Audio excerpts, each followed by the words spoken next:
Good morning students. Today I am going to teach Hindi grammar chapter 3 noun means संज्ञा। संज्ञा किसे कहते हैं, संज्ञा के कितने भेद होते हैं, ठीक है। तो चलिए हम लोग स्टार्ट करते हैं। स्टूडेंट्स, आप लोगों को पता होगा, आप लोग जानते होंगे कि जो प्रत्येक व्यक्ति है, प्राणी है, वस्तु है या कोई स्थान है, ठीक है, तो इन सब का अपना अपना नाम होता है ना।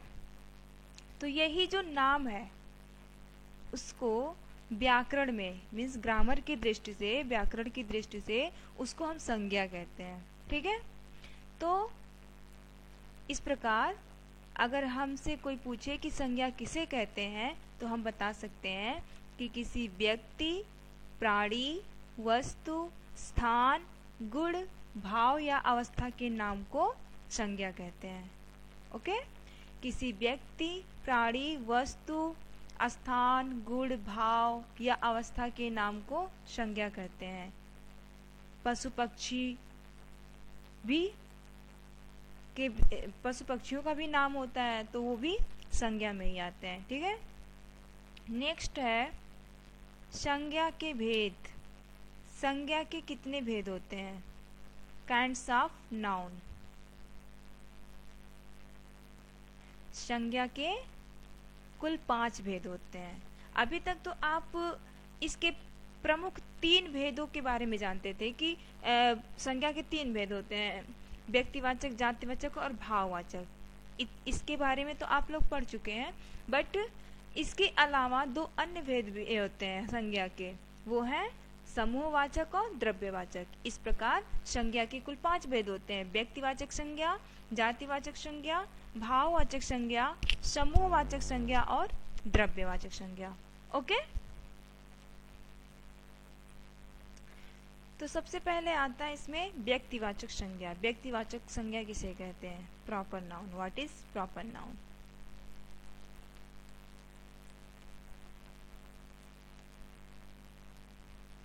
किसी विशेष व्यक्ति, प्राणी, वस्तु या स्थान आदि के नाम को व्यक्तिवाचक संज्ञा कहते हैं।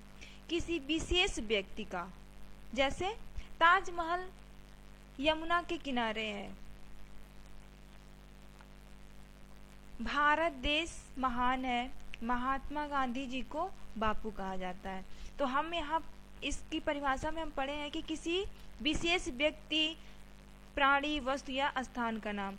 मतलब क्या कि जो नाम है वो अपने आप में विशेष हो, ठीक है। जैसे यहाँ हम बोल रहे हैं ताजमहल, तो ताजमहल क्या है? एक विशेष स्थान का नाम है, ठीक है। वैसे ही यमुना है, वो एक विशेष नदी का नाम है। नदी हम बोलते हैं यमुना नदी, गंगा नदी, ठीक है। इस पर बहुत सारे नदी होते हैं, लेकिन जब हम बोल दिए कि यमुना, तो यमुना यानी एक विशेष नदी का नाम, पर्टिकुलर एक नदी का नाम हम बोल रहे हैं। तो जहाँ पर्टिकुलर किसी व्यक्ति का, वस्तु का बोध कराया जाए, स्थान का बोध कराया जाए, वो व्यक्तिवाचक संज्ञा के अंतर्गत आता है। ओके, नेक्स्ट है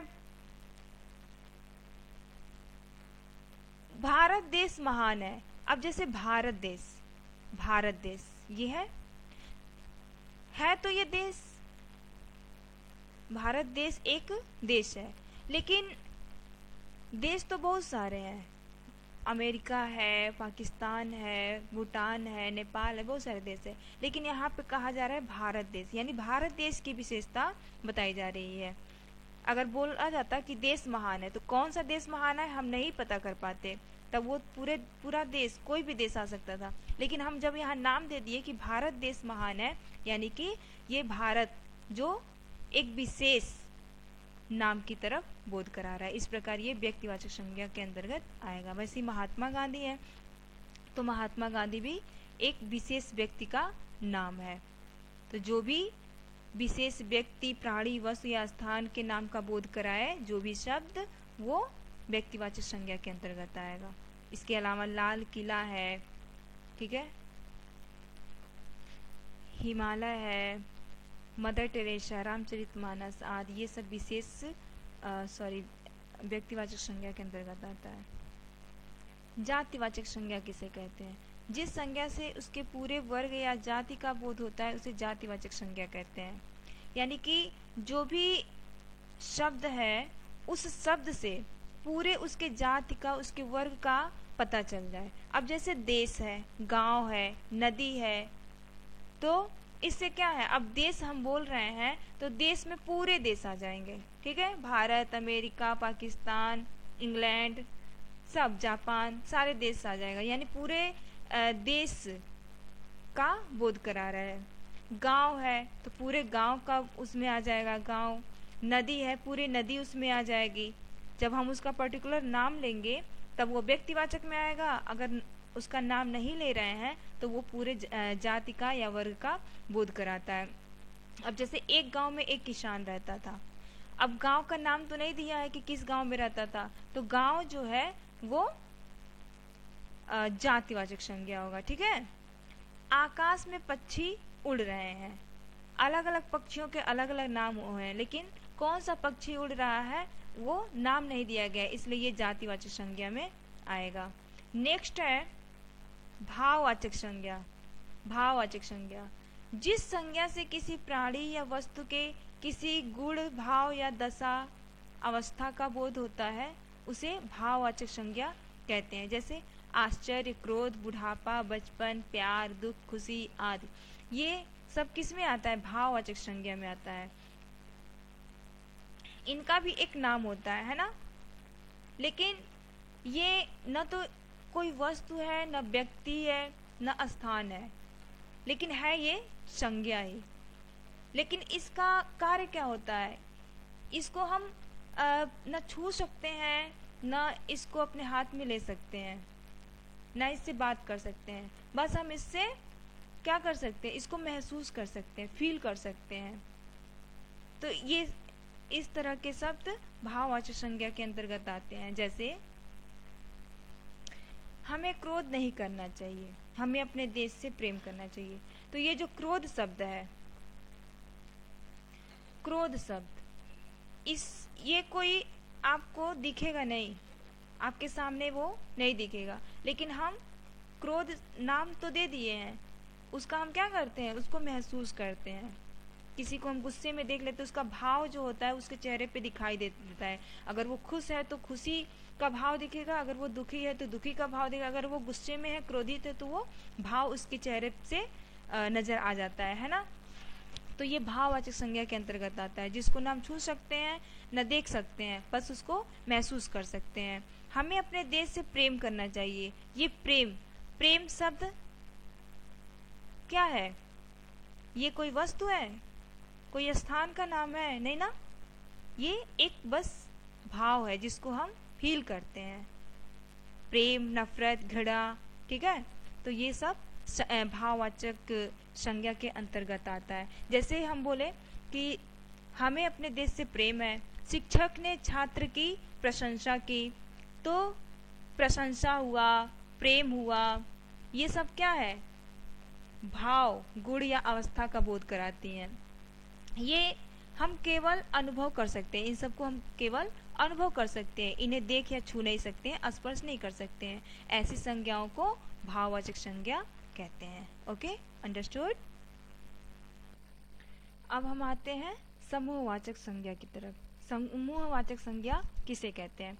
तो इसकी परिभाषा जानने से पहले हम लोग पहले कुछ वाक्यों के थ्रू, सेंटेंस के थ्रू हम इस समूहवाचक संज्ञा को समझने का प्रयास करेंगे। जैसे हम बोल दें, भीड़ तितर बितर हो गई, चींटियां परिवार में रहती हैं, यह चाबियों का गुच्छा है। ठीक है, मैंने 3 सेंटेंस बोला है, जिसमें एक में भीड़ आया है, दूसरे में परिवार आया है और तीसरे में गुच्छा आया है। अब इन वाक्यों के जो शब्द हैं, भीड़, परिवार, गुच्छा, ये सारे शब्द किसी न किसी समूह को सूचित कर रहे हैं, है ना। ये सभी शब्द संज्ञाएं हैं, संज्ञा है, ये समूह को सूचित करने के कारण ये समूहवाचक संज्ञा कहलाएगा। ठीक है, इसको समूहवाचक संज्ञा कहेंगे। अब हम इसके डिफिनेशन को देखेंगे। समूहवाचक संज्ञा किसे कहते हैं? जिन शब्दों से किसी समूह अथवा समुदाय का बोध हो उन्हें समूहवाचक संज्ञा कहते हैं। अभी आपने देखा है ना कि भीड़, परिवार, गुच्छा, ये क्या किसी न किसी समूह का बोध करा रहे हैं। तो समूह या समुदाय का बोध कराने वाले शब्दों को हम क्या कहेंगे? समूहवाचक संज्ञा कहेंगे। उसमें सेना आ जाएगा, मेला आ जाएगा, परिवार, झुंड, टोली, जहाँ भी जिस शब्द से हमें समूह का, एक समुदाय का बोध होता है, वो सारे शब्द समूहवाचक संज्ञा के अंतर्गत आते हैं। जैसे हम बोल दें, शेर ने हिरणों का झुंड देखा। झुंड देखा, झुंड कहाँ है? यहाँ है। अब इस झुंड से क्या बोध हो रहा है कि हिरणों का झुंड, बहुत सारे हिरण एक साथ जा रहे हैं झुंड बना करके, तो उनका क्या है? एक समूह है। तो उस समूह को हमने क्या नाम दे दिया? झुंड दे दिया। तो ये झुंड शब्द किस में आएगा? समूहवाचक संज्ञा के अंतर्गत आएगा। हम कल मेला देखने जाएंगे। मेला में क्या होता है? बहुत सारे लोग वहाँ इकट्ठा होते हैं, बहुत सारे लोगों का वहाँ पे समूह होता है, समुदाय होता है। तो इसलिए ये शब्द भी समूहवाचक संज्ञा में आएगा। छात्रों ने जुलूस निकाला, ये जुलूस शब्द क्या है? समूहवाचक संज्ञा में आएगा। जैसे बच्चों द्वारा रैली निकाली जाती है ना, या फिर कोई भी जुलूस निकाला जाता है, कलश यात्रा होता है, या किसी भी चीज का जुलूस निकाला जाता है, तो वो जुलूस में क्या, बहुत सारे लोग इकट्ठा होते हैं, रहते हैं। तो जहाँ पे लोगों का समुदाय रहेगा, समूह रहेगा, वो शब्द समूहवाचक संज्ञा के अंतर्गत आता है। इसलिए अगर कोई भी पूछे समूहवाचक संज्ञा किसे कहते हैं, तो आप बता देंगे कि जिन शब्दों से किसी समूह अथवा समुदाय का बोध हो उन्हें समूहवाचक संज्ञा कहते हैं। ओके। जैसे भारतीय सेना आगे बढ़ी, तो भारतीय सेना, सेना एक दो लोगों से तो सेना बनती नहीं है, उसमें बहुत सारे लोगों की जरूरत पड़ती है, तो वो सेना समूहवाचक संज्ञा होगा। अब नेक्स्ट टॉपिक देखते हैं, द्रव्यवाचक संज्ञा। What is material noun? जिस संज्ञा शब्द से किसी धातु, द्रव्य या पदार्थ का बोध होता है उसे द्रव्यवाचक संज्ञा कहते हैं। जिस संज्ञा से किसी धातु, द्रव्य या पदार्थ का बोध हो उसे द्रव्यवाचक संज्ञा कहेंगे। अब जैसे ले लीजिए, हम बोले यह पाजेब चांदी की है। ओके। 2 किलो आटा बचा है। या ये बोले सरसों का तेल कितने रुपए किलो है, कितने रुपए लीटर है, सॉरी। ओके। तो इस वाक्यों में क्या है? तेल, आटा और चांदी। इस वाक्यों में इन्हीं तीनों शब्दों के बारे में बोला जा रहा है ना। सेंटेंस जो है वो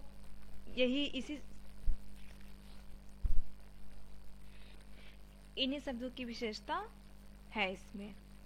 अब इन वाक्यों में जो ये शब्द है, तेल, चांदी, आटा, वैसे तो ये संज्ञा शब्द है ना, लेकिन हम इन्हें क्या गिन सकते हैं? गिन सकते हैं? नहीं गिन सकते हैं। इन्हें नापना या तौलना ही पड़ेगा। तो इसलिए धातु, द्रव्य या पदार्थ को सूचित करने के कारण इन्हें द्रव्यवाचक संज्ञा कहा गया है। तो जिस संज्ञा शब्द से किसी धातु, द्रव्य या पदार्थ का बोध हो वो द्रव्यवाचक संज्ञा कहलाएगा या कहलाता है।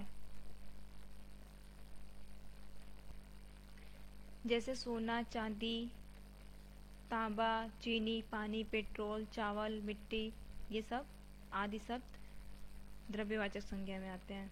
जैसे बोले आज पानी ठंडा नहीं है, पानी ठंडा नहीं है, ठंडा या गर्म होगा ना। तो ये जो ठंडा है वो क्या है?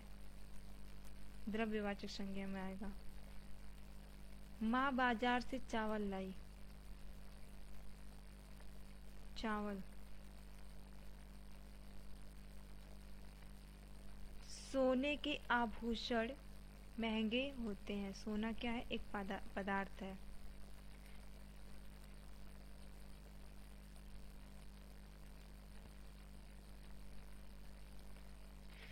सॉरी, इसमें ठंडा ठंडा नहीं होगा, इसमें पानी होगा।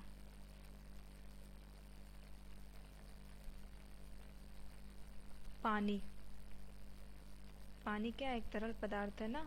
ठंडा तो विशेषण शब्द हो जाएगा।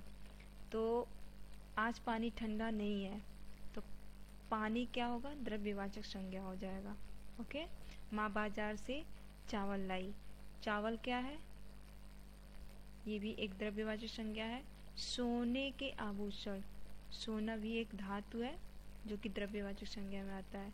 चावल एक पदार्थ है जो कि द्रव्यवाचक संज्ञा में आएगा। इस प्रकार द्रव्यवाचक संज्ञा की परिभाषा अगर कोई पूछे तो आप सिंपली आप उसकी परिभाषा बता सकते हो कि जिस संज्ञा शब्द से किसी धातु, द्रव्य या पदार्थ का बोध होता है उसे द्रव्यवाचक संज्ञा कहते हैं।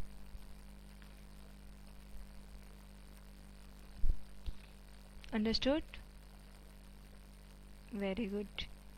इसके अलावा भाववाचक संज्ञा को बनाया जाता है। ठीक है, अब कैसे बनाते हैं?